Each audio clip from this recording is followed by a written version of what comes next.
Hello, hello, hello, and welcome to the Painted by Quarterly Slush Pile.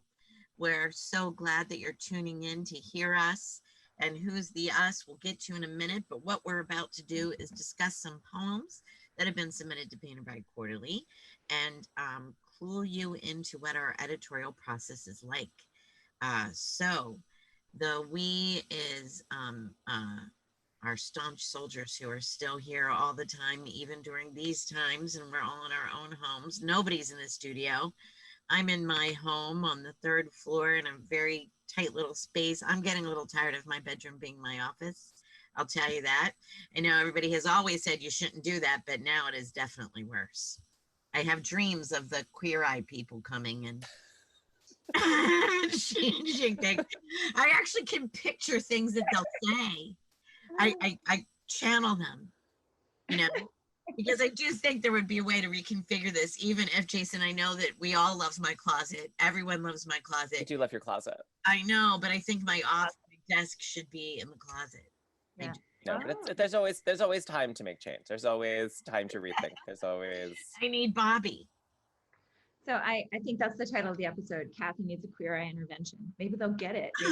Oh, that'd be amazing. I can't watch the new one. I tried to watch the new one and I can't do it. You'll especially love this, Marion. Tan would go, black tank tops, love. Black tank tops. Time ages ago, but it's probably happened in others. One of the AWPs, Marion and I realized that we had each packed about half a dozen black tank tops. A person. In my little house. That's pretty much what I still have consistently. So I know what they'll say. But anyway, so that's me and that's where I am. And where are you, Jason? I am in Brooklyn, where I remain in quarantine, where we have gone from being, at least as of this recording, we are no longer the epicenter of the outbreak in the United States, and we're actually doing quite well. But I am at my mother's writing desk. I have her secretary desk. It was the one thing, well, there were two things that I really wanted of hers after her death. And one was the desk, which I have, and the other was a princess phone that mysteriously disappeared. Aww. But the desk is wonderful, and I am in Brooklyn. Yeah. I love it. Your bookcase is so impressive. It looks like one of the virtual ones. Thanks. I know people, it's funny because people think it's a background because it's just this wall of books. So whenever anyone chat, and like people in chat will privately say to me, like, is that a background? It's gorgeous. And then I'll reach back and pull a book off the shelf, like a special effect. That's great. It is in fact a background because you guys have seen it. When you can see my 3rd floor attic space, I look like I'm crazy. That's right. The angled ceiling, it looks like I'm Alice in Wonderland or something. Mm-hmm. Melting room. But anyhow, let's bounce the virtual ball. See how time and space doesn't matter. That's one thing we've already known, but boy, is that hitting home. Because there's Marion and Samantha out a little bit over 6,000 miles away from us. You're right here in our virtual room, at least. So, hi, Sam. Hi. My name is Samantha Nukerbauer, and I am here in Dubai, and also semi-quarantining here, but things are getting a little bit better here too, I think. And that's yeah. Excellent. Sam, I missed you already. You're in separate. You're in the 2 big cities. You're in the Twin Cities. I forgot that you're in Dubai. Right. Yeah. Great. All right. Yeah. Marion, you're obviously at home. I'm still at home. I have arranged my desk area so I'm forever next to this blank wall, like this blank corner wall. So it's totally mysterious. Not really. That's just, a blank wall behind me. But yeah, I'm here in Abu Dhabi and I'm so glad to see your faces and I can't wait to talk about these poems. Yeah. I think that we might talk about Sam for a second though. There might have been a little social activity that the Painted by Quarterly family needs to announce. Some times. Yes, I am engaged. Woohoo! It's a once in a lifetime thing for me, so it's very good. Mabruk and Mazel Tov. It's wonderful. What a terrific story you'll always have, of when it happened and all that, all the circumstances around it. Oh, definitely. Like in the time of Corona. Right. Right. It's true. Yeah. So great. Can So we wonderful. listen to Queer Eye for just one more minute in case they ever do listen, because I do listen to Jonathan's podcast and I love it very much. I highly recommend it. But What is his podcast? I don't know this. it's called Getting Curious or just Curious. Hang on one second. With Jonathan Van Nemme, and he interviews Getting Curious, and he is so Jonathan and brilliant and makes even really terrible topics somehow entertaining. It began, I mean, now it's COVID, right? But it began as just anything he was curious about. Like he interviewed a woman about bugs. It'll be it's all different topics. Lately, it's been more about all the things that are happening, but like I'm looking right now. One is, why is the census so majorly effing important? Oh, yeah. Interviewed somebody from the government about why the census is important. How can Democrats be anti-racist? Are cicadas the only ones having a hot girl summer? Right? So this is what I mean. Yeah. So anyway, if he's listening, if any of them are listening, Okay. thinking that Getting Curious. back to Philadelphia, really, Queer Eye has never done an entire family. And I think that it would be fabulous if they did me and my 3 children. I think it's a good idea. Don't you think that's an amazing idea? I think it's a really good idea. Yeah, that Jonathan himself would be able to make fun of the fact that I've had the same hairdo since I was born. And I knew you were born with bangs. I knew it. I've always suspected, but I had no one to confirm it with. super straight hair, and my daughters don't have the bangs, but we have the same hair. Like I could just hear him teasing us about that, right? And Bobby will do the desk thing, and it'll be fabulous. What he'll say to Haley is floral, floral, floral. Because that's all she wears. Anyway, Well, all right. So back to Samantha for a moment, right? So I doubt you're going to need much help, right, in coordinating your global festivities. But in case the Queer Eye team come for Kathleen, we'll buttonhole them to get them to help too, because the wedding is going to be both in Philadelphia and Taiwan. Is that the plan? And in Taiwan, definitely. Well, So I get to Samantha has to invite the whole family. If you invite the whole family, the Queer Eye do like to come and get you ready for specific events. Okay, all right. I'm going to give you the wedding warning. Okay. Okay. You think right now that this is your big day and that everyone's going to put you first and that everyone is going to say, whatever you want, Samantha. And they'll say that when they call, whatever you want me to do, I will. They are lying. Everyone in your family and your friends will regard this as a referendum on how much you like, value, and care about them, and will rank where they are in the. So I'm just warning you, because at the beginning you think that they'll say that you're going to be, it's your day, whatever you want. We're all here to be subordinate. In truth, they're all kind of like checking. They have like a little board where they're like ranking themselves next to the other people. So just to warn you, that's remember that they're all thinking of this as a referendum on how much you care about them. That's true. Okay. But Samantha, you have such like fortitude, it's going to be fine, right? You and Damon are going to be able to withstand that Excel spreadsheet of value, not a problem. Well, and you're brilliant because you have to do it on Zoom now. You're fine. You're going to get like. No, this will be over. They're getting married in Philadelphia for get my real. dress tailored. I'll just make sure the front looks good. Honestly, it's going to be a wedding dress from your boobs up, and then beautiful. You can have your hair just done as a Zoom background, and just wear a kerchief and kind of get your head into the right place so that the veil and the hairdo are there. All right. All right, now let's get it together. Mary, Prepare to zoom back.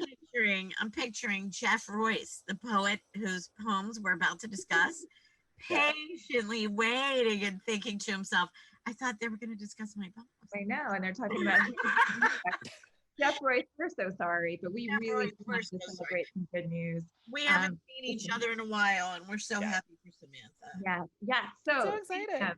Speaking of which, right? So Jeff Royce has given us a handful of poems, and we're going to look at them. He's writing in Florida. I believe that's where he is, as he'll be listening to us discuss this work. And so why don't we kick it off with watching a panther at the Palm Beach Zoo. Somebody want to read it? I'll read it. Oh, no, go ahead. Oh. Okay. Everybody wants to read it. Oh, all right, Jeff, it's a good sign. Go ahead. The other one's very long. Watching a panther at the Palm Beach Zoo. Her chips and caterwauling are the echoes of an empty sanctuary. Actually, sorry.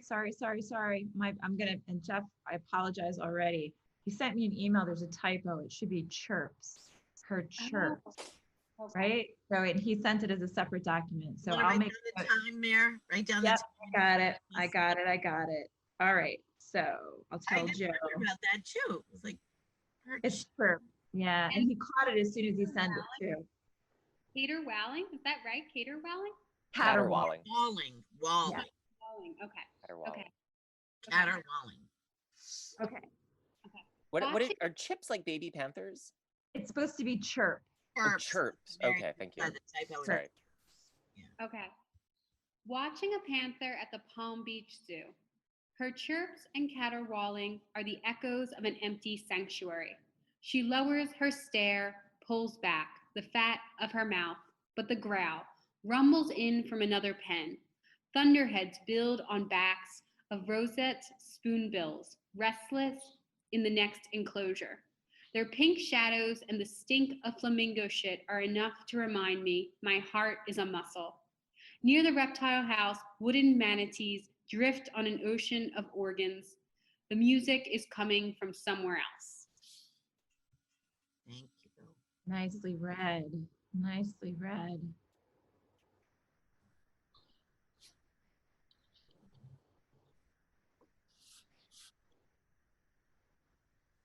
I really love the penultimate stanza there. Their pink shadows and the stink of flamingo shit are enough to remind me my heart is a muscle. It's a muscle, right? I have a little trouble though with near the reptile house when manatees drift on an ocean of organs. The music is coming from somewhere else, right? And so I love the idea that that's organ music, but my brain gets caught on a pile of guts, right? Like on a pile of what? Guts, like organs, like have they been fed chum or something, right? Which is, whoops, sorry, but that's when I hit organs, I can't tell which direction the word's pointing, whether it's music or. You know what, since they're wooden, I thought they were part of the organ. I thought that there's a big elaborate organ in the zoo with wooden manatees carved in it. Oh. I made it all pretty right away. Look at you. I'm like dark of bilious guts, right? And it's funny, I thought wooden was just an adjective for the color of manatees, right? Oh, see, I just thought we're getting like such a description of the zoo. Yeah. Mm-hmm. I think my brain went to internal organs as well because of the mention of heart in the previous paragraph. So I was kind of already in that slimy territory. Yeah, well, then I would get totally stopped like Marion is. Then I'd be like, well, how could there be manatee organs just laying out there near the reptile cage? Yeah. Were you guys thinking about the Rilke poem? I'm totally thinking about the Rilke poem. The Panther, totally. Yeah. Right? Because I couldn't find the sort of, I mean, it's such a iconic, well-known, famous poem, both in terms of like, for people who don't know, Rilke was Rodin's assistant, and when he had writer's block, Rodin told him to go to the zoo And that was like the big breakthrough for Rilke's, that he wrote this poem about the panther and just visualizing the panther and seeing the sort of the panther caged, and sort of writing this poem about how the caging of the panther kind of becomes the panther. And so, yeah, so with this, because this panther is sort of, right, displaced over and over again, right? Like we kind of start with, she lowers her stare, pulls back the fat of her mouth, like this beautiful image of the teeth being bared, but then the growl rumbles in from another pen. And then the rest of the poem is about what's not in the cage, right? Like everything is it's all the peripheral and ambient noise that's kind of coming in as he looks at the panther. And so I got a little bit disoriented, because I was like, the panther's centrality just slips away after the first like 3 or 4 lines. Yeah. But, I mean, I think that's the point, right? Yeah, I was going to say, I think that was intentional, especially if you think of the Panther poem, the original one, because now I feel like people are more distracted. Like when people go to the zoo, you're not totally at the zoo anymore. It doesn't have the same power. Well, yeah, there's probably an app you download before you go so that you're listening and getting more information, and you know what I mean? Like always. So that you're still engaged with your phone while you're there. But I think too, like the big shift between the Rilke poem and this one, right? On that point of distraction is the speaker is reminded that his heart is a muscle. Am I reading that right? My heart is a muscle, right?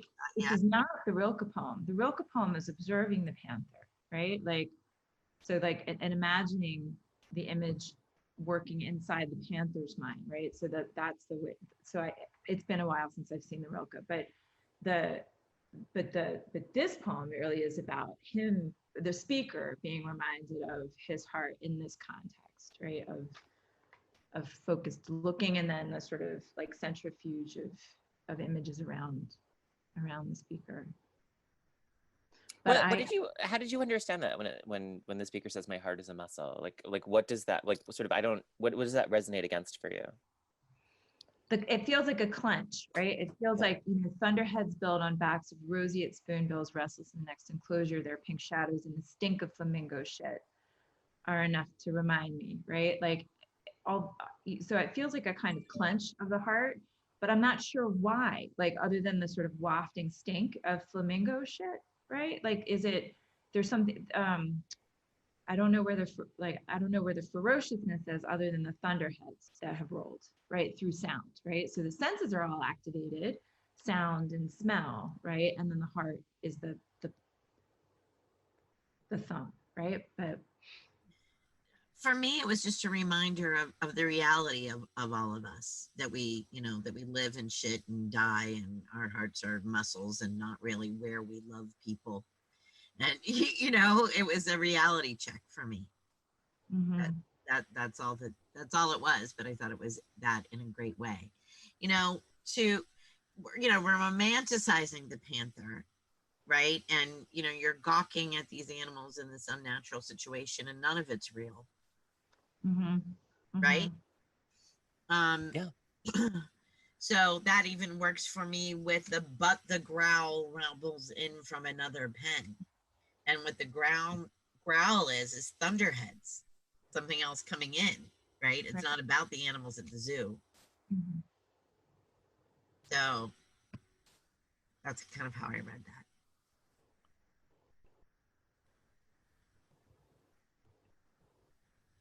But what in manatees, I don't know, other than that. Ocean of organs.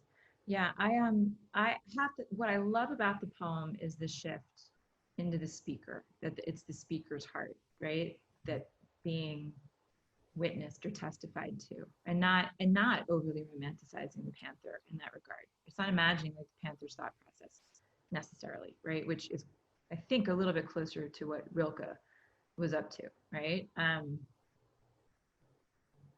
Well, the octave is the description. I mean, it's a sonnet, and so the octave is kind of focused on the panther, and then the turn towards the self is in the sestet.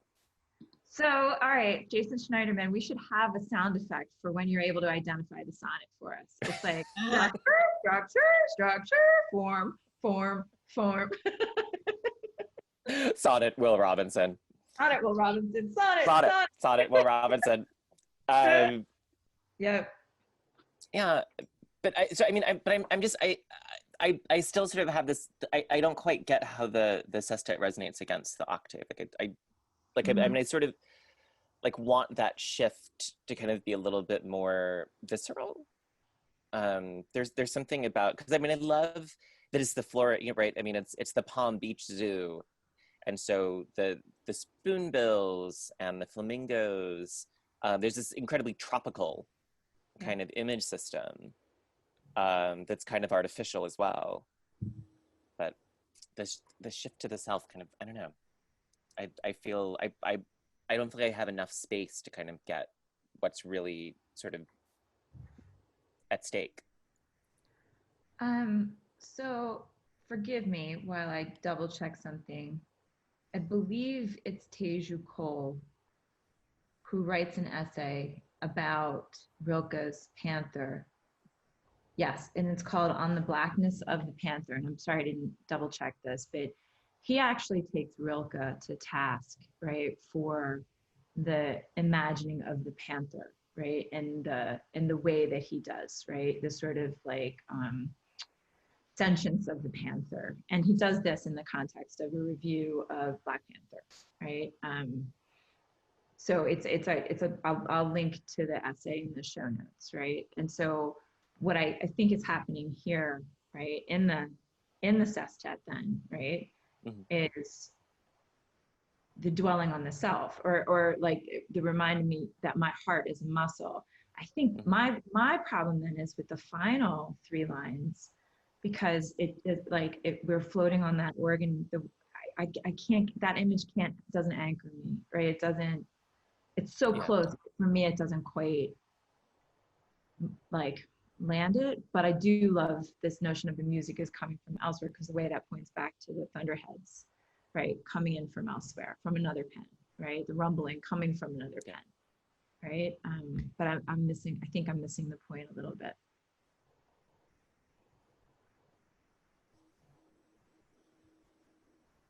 Do you want to vote and move on, or do we want to keep talking about it? Let's vote, because we do have a handful of songs. Yeah. We have another couple, Yeah, let's look at taking a vote there. I'm gonna swinging fists. Are we swinging fists? Let's do it. We're all here. 1, okay. 2, 3, go. Okay, let's see what Jeff has next, because that one's going in. But we have more. All right, Jeff. All right, we're passing on the Panther poem, right. But we are going to read a poem now called Angel Trumpets. And do you mind? I want to read it. Is that okay? No, please. Awesome. All right, so Angel Trumpets. Let me get it on my screen. There we go.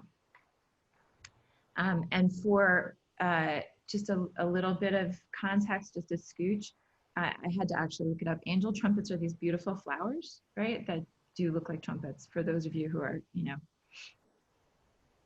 a boneheaded gardener such as myself, right? So angel trumpets. I have this 1960s sitcom desire to frolic on the back lawn. Our shirts will be fashioned after white sides of ranch-style houses.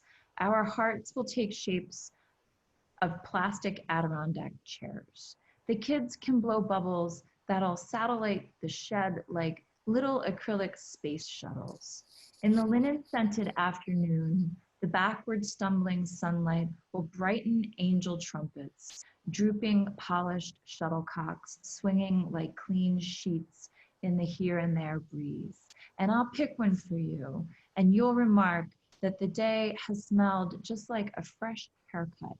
Then you'll kiss my cheek with the same precision with which you clip coupons. And the girls, giddy from so much frisbee, will roll their eyes and mock our tenderness.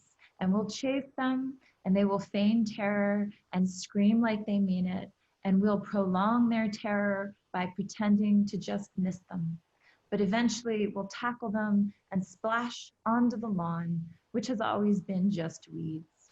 We'll lie there breathing for a while, the four of us, our heads forming a circle in a way I imagine might have made an excellent cover for a Monkees album, before one of us, probably me, will spot the vultures circling, not menacingly, but in a shiftless existential sort of way, drifting on lava lamp currents. And I'll note how they resemble jets, not in shape, but in the way how we feel about them flies out in front of our voices. And then someone, probably you, will say, we are, after all, sitting in weeds. And I'll say, what? And the girls will squeal and scramble to the badly cracked patio where they'll pick beggar ticks from one another's backs. And by now it's dusk dark, and a fat tarantula moon is crawling up over purplish clouds. Then, shit, what do we do about dinner? And Papa, I still have homework to finish. And God damn it, why are you crying? Stop crying. And you tell me we don't even have an angel trumpet tree, and your breath smells like sparklers. And the sparklers in the black air are scrawling something that vanishes before I can get it. I don't get it, I say. And you say, you never get it. And I say, just go to bed. You can do it in the morning. And I put a movie on so we can all sleep. And we eat popcorn and freezer pops for dinner. And I tell the kids, that's life. And they're like, great. Thank you. Yes, well read. Thank you. I dig so much about this poem. Get into it. Tell us, yeah. Big. So perhaps I'm just the demographic for this, right? With the 60s sitcom and the Monkees reference, right? And describing angel trumpets like drooping like shuttlecocks, right? From, yeah, I mean, it's just, I've been in that backyard and I wanted to marry Mickey Dolenz and my sister was going to marry Davy Jones and we were all going to live this like, you know, 1960s style paradise.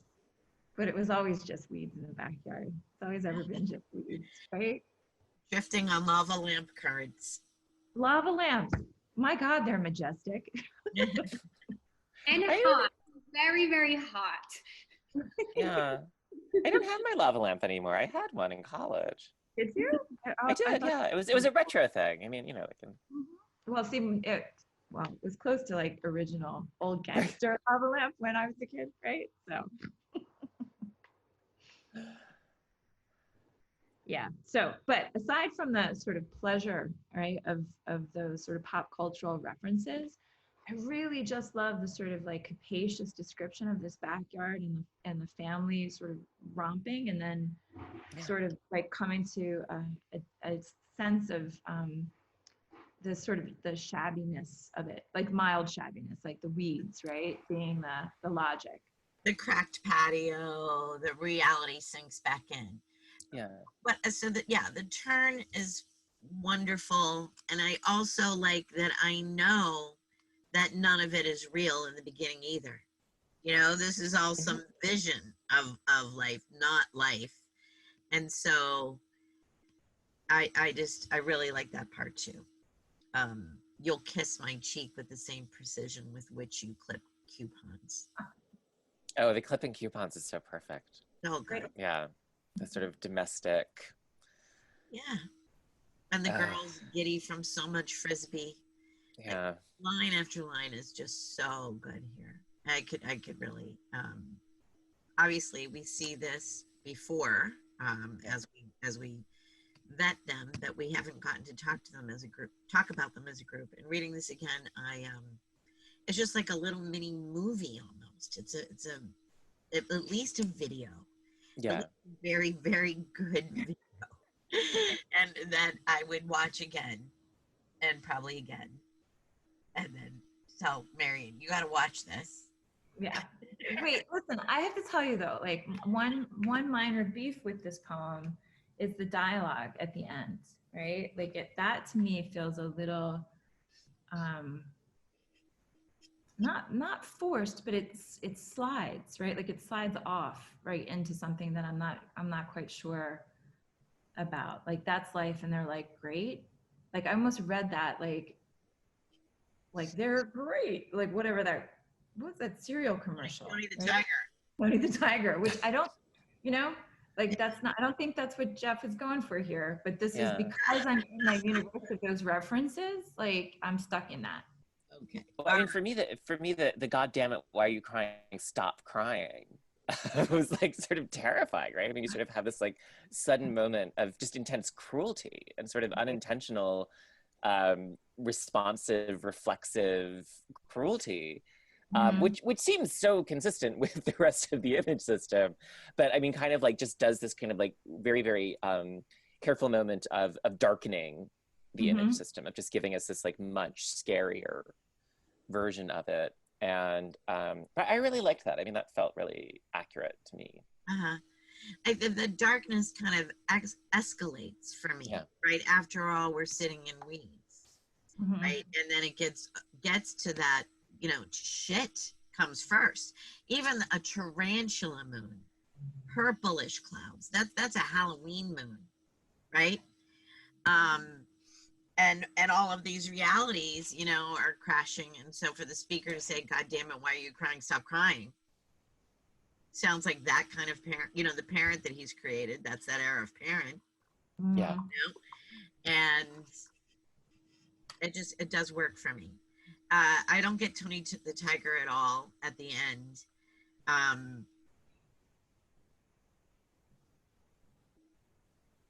I don't know. It does, that ending, I can see why it might bother people, but it does not bother me. The repetition before I can get it, I don't get it, you never get it, is paralleled earlier with different repetitions, and it doesn't bother me at all. Even the fact that we now are speaking kind of makes sense, because we've gotten so into, now we're in the real world with popcorn and freezer pops for dinner.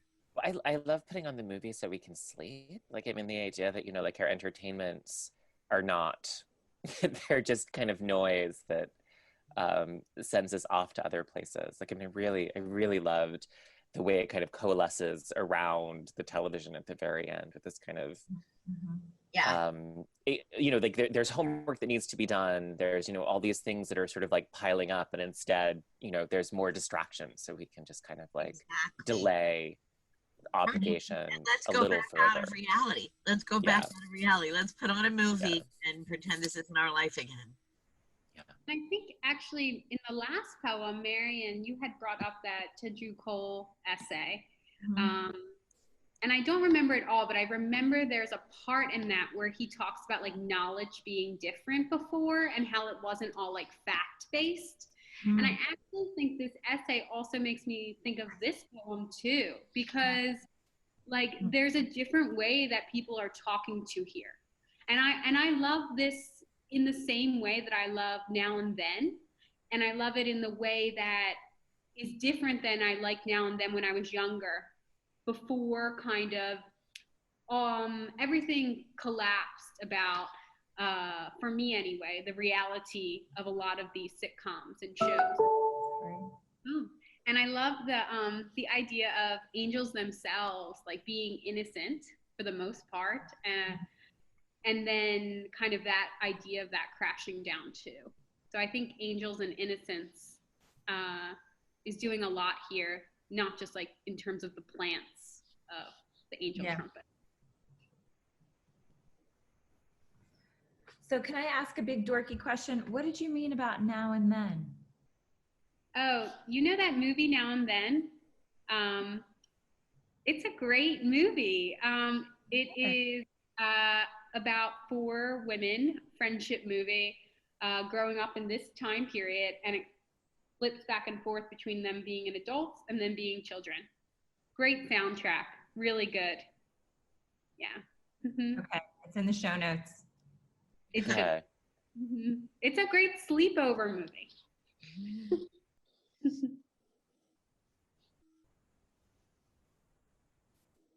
Now I feel bad about not having seen it. I'll go watch it right now. We'll pause the recording. We'll all watch Now and Then. We'll have a Zoom and we'll come sleepover. back and We're all finish. gonna have a Zoom sleepover party. Excellent, excellent. But I do love that sign, like, or the line rather.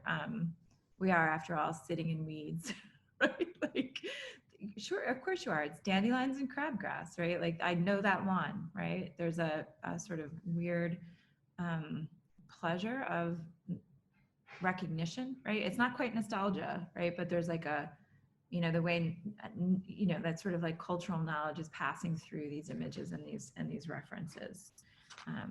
And it's got that creepy edge. It's got that darker underbelly. Yeah. Do you want to? Are we good? Do you want to vote? Because I think we might be. What do you think? I feel ready. I feel ready. All right, ready? Okay, call it. 1, 2, 3, vote. Woohoo! And it's unanimous. All right. Boys. Yay. Angel trumpets, so happy that we'll have that. Yay. Yeah, This nice. would be one now that we can just reveal and talk about it. Yep. Sometimes when something gets accepted elsewhere and we don't know and we read it anyway and then we fall in love with it anyway and then we find out we can't have it, I'll think about the poem for so long afterwards. It'll still haunt me. That one would have haunted me if we didn't get it. Yeah, I'd be sad. Or if the vote hadn't been yes, obviously. Right. Yeah, for sure. Yeah. And yeah, it's just delightful. Mm-hmm. Really, really great. I have this 1960s sitcom desire to frolic on the back lawn. All right, go Jeff Royce. Okay, so we have a couple more. Yeah, we have really only gone like 25 minutes. Right. So I think we've got time for one more if you're game, right? And we'll take a look at lineage, Great. which is also in the package. Does somebody want to read this one? Jason hasn't read yet. Okay. All right. Lineage. And it comes with an epigraph, a quote from Philip Larkin: "Man hands on misery to man. It deepens like a coastal shelf." Philip Larkin. Lineage. It began with horseradish in her mashed potatoes, her father slipping it in before dinner. It began much earlier, I suppose, but this is my mother we're talking about, younger and thinner and unaware that fathers can be cruel. She dove in without sniffing, and since that day, something within her grew guarded and deep. They met in high school, my father and she. She let him kiss her breasts only through her shirt, so he imagined each one a jewel. Think of the letdown when he saw them undressed, not cut as he'd expected them to be, not flawless as the ones he had caressed under her blouse. He learned to live with them, though. He learned how not to ask for very much, to ignore her responsibly. Her body arched in dark under his touch. They fumbled dutifully until it hurt. My brother soon was born, a crutch to hold my mother up, but he wouldn't wear a skirt. She cried until her shoes were damp, and my father taught him how to play in the dirt. Let's try again, she begged, words pressing like a stamp on my brother's soft head, and I, too, was pushed into this world like a rudderless tramp. I'll never know for sure if this is true. Great reading. Thanks. And also, ow. Yeah. Ow. That's a doozy.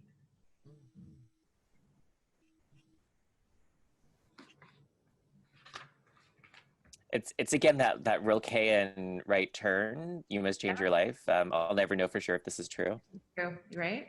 It's right That there. kind of, yeah, that massive revision in the fight. What didn't we used to call that the Dipsy Doodle? The Dipsy Doodle. Remember that? I've heard that so long.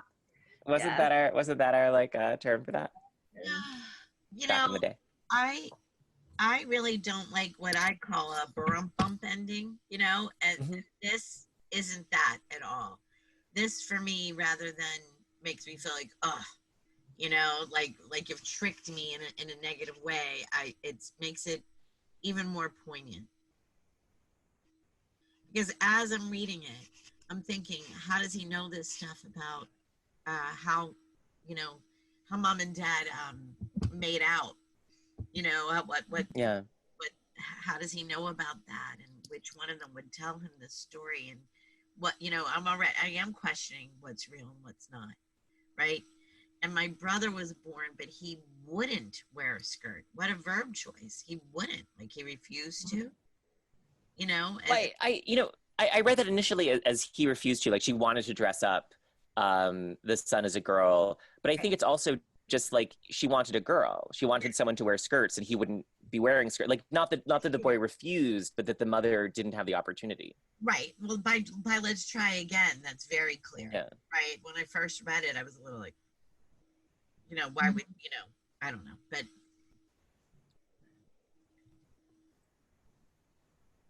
Yeah, I wanted the poem just. Oh, go ahead.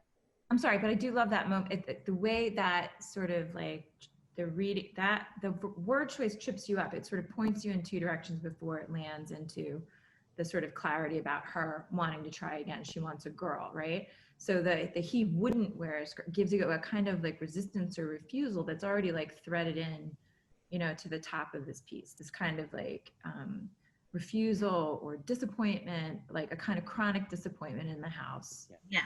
Hating, right? The life isn't fair, right? Dad slips horseradish in the mashed potatoes, right? And then, you know, this marriage looks a little bit like settling, a little bit, right? And then she has boy children. Right. So things just, you know. Can we just go back to the horseradish and the mashed potatoes, right? Yeah. What's that mean? Oh, so it looks like mashed potatoes, and it'll punch you right in the back of your head through your mouth. Right? It's like putting wasabi in your mashed potatoes. If you had white wasabi. Okay. Mashed potatoes might be delicious if you knew it was there. If you're ready for it. If you're ready for it, right? If you knew it was there, it might actually be good. Right. But it's sort of like taking a spoonful of wasabi and thinking it's avocado. That's like big. Okay. Not meeting your expectations at all. And painfully so, yeah. Like not just it doesn't taste bad, but it's actually burning your mouth now, and your nose is running and eyes are watering. How much horseradish he put in the mashed potatoes? He didn't give her just horseradish. Come on. But for me, I really wanted the poem to start with the dad. Right. I mean, the story about the horseradish is a great story, but it didn't feel to me like it actually kind of connected to the rest of the poem. That if what's at stake in the poem is kind of the mother's disappointment in both the marriage and her children, which are kind of the same unit. I don't know, the father, like that story seems like a great story, but it didn't feel like it really belonged here. Like I really wanted the poem to kind of start later. Even though they met in high school, my father and she let him kiss her breasts only through her shirt. Right. I mean, that feels to me, and the line feels like it gets away. Like the line I think is too long, and it doesn't shape the cadence of speaking. Which one? Right? Which line? Throughout, she dove in without sniffing, and since that day something within her grew guarded and deep. They met in high school, my father and she, she let him kiss her breasts only through her shirt, so he imagined each one a jewel. Like I just felt like there was the phrasing of the poem is much shorter than the line. That the line kind of each line you could almost split into like 2 or 3 sections. So I felt like there was like a way in which I kept kind of charging past the end of the line, which is one way to structure a line. But I don't know, I felt like I wanted like a little bit more guidance from the line in terms of how to say the phrases, and I felt like the lines were sort of like a little too long to really guide me. What do you think about the they and them clarifying the they with the I mean? It's very Larkinish, right? I mean, it's sort of a very kind of Larkin gesture. Jason, can you clarify what that means for our slushies? Yeah, that Larkin, will often have these kinds of very speech-like clarifications. Like, I mean, typically one of our distinctions between speech and writing is that in speech, things are ambiguous, and then we clarify them because we have lots and lots of time and room. And then in writing, we're trying to make sure that there's only one way in which to read any particular sentence or phrase or clause. And we work really hard to kind of like go back over it to kind of scrub out other possibilities so that the reader can kind of go through it once in one particular way. And so one way to kind of recreate that feeling of speech is to have those kind of speech particles. I mean, you know, I'm talking about. And so Larkin does that in his work, where it's sort of like this kind of reminder. It makes it feel chatty, right? Even though you know that it's a very carefully constructed poem that he's been working on, you know, very, very carefully constructing. And so I kind of liked that. They met in high school, my father and she, I mean. Right. I do too. That's why I was asking to see if I was the only one. I think it works with the whole thing, in that this whole thing is, I'm just telling you this. I don't even know if it's true. Right? I liked it. I like that move on the center there. And I do like the horseradish story. Sorry, Jason. Okay. Well, how does the horseradish story connect to the rest of it? I think the answer is in the I mean, right? Because it's so compressed, right? As the reader, I'm rushing ahead. They met in high school, and I'm thinking, father and daughter? How's that work? Right? And then the clarification is husband and wife, I mean, right? And so it's that sort of juxtaposition, the hard abutting of father, daughter, then mother, father, right? For me, it rides on the line, right? This is my mother we're talking about, and she grew guarded and deep, right? And it's like 3 generations of failing her. That like her father is terrible, and then her husband is terrible, and then her sons. I mean, terrible overstates it, but these are ways in which these 3 generations of men have not been the right men. So, and that goes exactly to the epigraph. Man hands on misery to man. It deepens like a coastal shelf, and then deep is the mother's deep. She grows guarded and deep, right? So it's sort of like that. So to me, that's why the horseradish sits there, because it's like, you know, a sort of benevolent abuse. It's like, you know, it's a soft rug that's tugged out from under her, so she doesn't fall hard, but she's, you know, she's destabilized for sure. Well, she's just life not being what you expect. Very often, you know, she's tucking into the mashed potatoes and there's horseradish in there. Right. Picturing this bucolic life like the other poem, right? I'm gonna have a boy and a girl, and you know, and the white picket fence, and that doesn't happen either, right? Yeah. I think it's just life disappointment. Yeah, yeah. Or not working out as one expects. I'm really intrigued still by the horseradish in terms of like, is it like cruel, or is it like her father was more of a prankster? Right. Right. And then what's I think interesting about that is her feelings about it could have changed over time. So that like when she's disappointed by the second guy, then it moves from being maybe something that was a joke to something that was cruel. So there's like a lot I think going on here with memory as well. Yeah. And it's so funny too, Samantha, like that's such a great description about like, is it cruelty or being a prankster, or here's a possibility, a recipe, right? And the child hasn't acquired the taste yet, right? Like that, you know what I mean? But it's so ambiguous that I love that the point that you're making. It's like the I then might have been appalled by horseradish. The I now might be appalled for thinking it's on purpose, right? Or the I now is like, oh yeah, that wasn't even meant for me. It was just my dad's recipe, right? For mashed potatoes. I think there are a lot of things like that, right? Like I think about like, I mean, my parents like constantly smoked around me. Like I think of those kind of things and I'm like, yeah, that's so cruel, you know? And like that was what people did. Right. So. In the car, no less. In the car. Yeah. Oh. I thought you were much too young to remember parents smoking around their children. You're only 22. I was like, wait, are you old enough to remember smoking sections in restaurants? Right. Yeah, Okay, definitely. all right. Yeah. Okay. I'm readjusting my understanding. And we always sat in them. Oh. Oh, Yeah. I'm so sorry.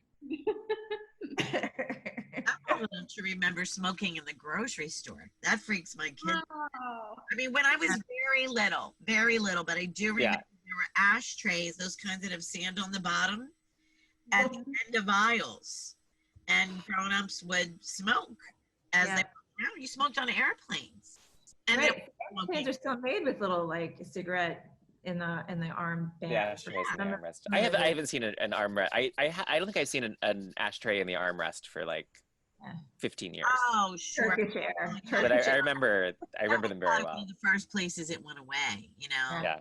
early 70s or something. I don't even know, but I do remember being at the grocery with my parents. Ugh. And many people smoking.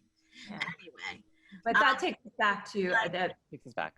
Like the images in this poem are so like rich and ambivalent, right? And the way they're being read on behalf of his mother, and then that final line is, "I'll never know for sure if this is true," right? Is its own kind of rug pulling, right? It's kind of cool. And I think that's what's really sort of gorgeous about the poem, is that these aren't necessarily terrible things. Right. They're just the wrong things for her, and that's the tragedy. And we don't know if the father really, the middle guy, really felt that way about her breasts either. Like it's just, it's such a weird thing. It is such a weird thing. How he learned to live with them. That connotates, or that the relationship is settling. Right? They both just get married because that's what you do, kind of thing, right? He accepts her breasts that aren't jewels. And that they waited, right? Like that they waited to find out if they were sexually compatible until right? Yeah, they fumbled dutifully until it hurt. Yeah.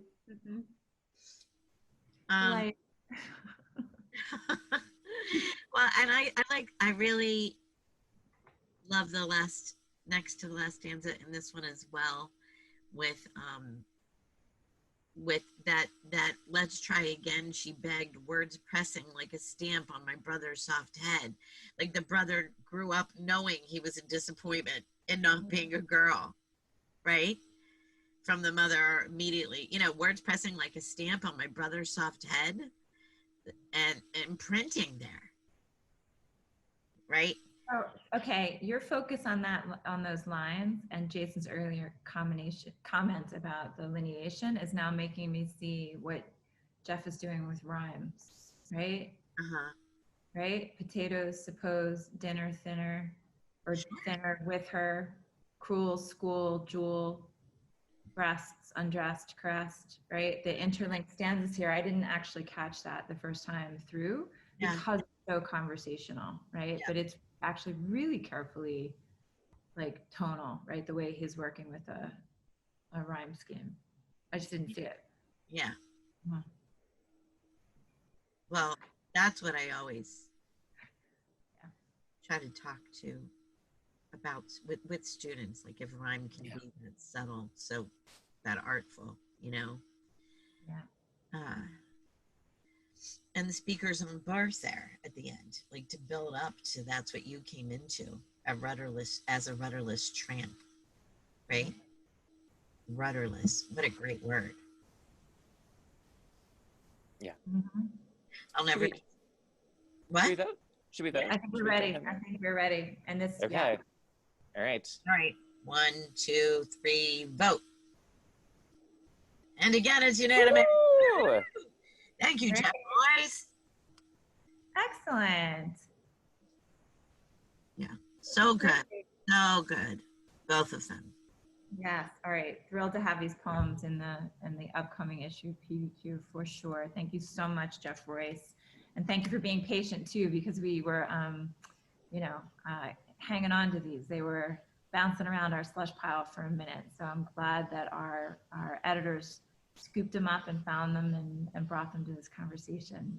And this is part of why, let's reveal this too. I mean, this is part of why we often take so long, right? Because the Abu Dhabi team already visited these for a minute, and then they were like, "Oh, this might be good fodder for the podcast." So we have been engaging with these poems for quite a while before it got to this point, and now the decision is made, and we're so happy that we get to publish. Yeah. Yeah. All right, Team Awesome. Well, this has been a lovely conversation about Jeff Royce's poems. Kathy always asks, is there anything else to report, anything else going on in our lives, anything we're reading or watching or want to report about? I just finished Andrea Lawlor's Paul Takes the Shape of a Mortal Girl. Oh my God, so good. I highly recommend this. I highly recommend this novel. It's Paul Takes the Shape of a Mortal Girl? Yeah. Oh, sorry. Paul Takes the Form of a Mortal Girl. Paul Takes the Form of a Mortal Girl. It's fantastic. And if you lived through 19... it's just, you will resonate against it at exactly the right vibration and frequency. Perfect.